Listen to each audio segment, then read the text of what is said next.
आणि आपण काहीतरी दुसरं मागतो म्हणून आपण असतो प्रापंचिक संसार.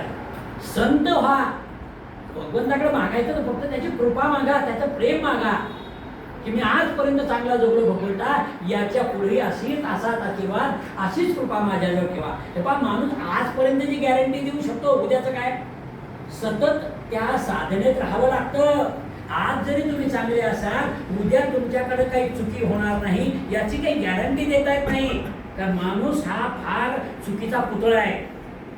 माणसाचं केव्हा पतन होईल सांगता येत नाही.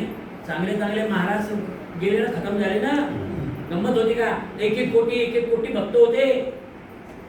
एक चूक खतम करते माणसाला. म्हणून सदोदित काम करावं लागतं.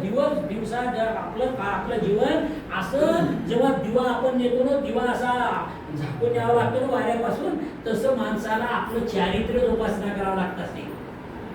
चारित्र्य सगळ्यात महत्वाची आहे जीवनामध्ये. यशाचं अंतिम आणि एकमेव पायरी सांगतो तुम्हाला, चारित्र्य जर तुमच्यामध्ये असेल ना, तुमचं नाणं खणखण असेल ना, कोणत्याही बाजारात बसतं, कोणत्याही बाजारात. त्यामुळं चारित्र्यावर फार विश्वास ठेवायचा, फार त्याचं जतन करायचं आहे आपल्याला. ती फार महत्वाची गोष्ट आहे त्यामध्ये. म्हणून तुकाराम महाराज म्हणतात, प्रेम मागतात, प्रेमच मागावं. कारण खरं प्रेम कोण देऊ शकतं? तर परमात्माच खरं प्रेम माणसाला देऊ शकतो. व्यक्ती खरं प्रेम देऊ शकत नाही.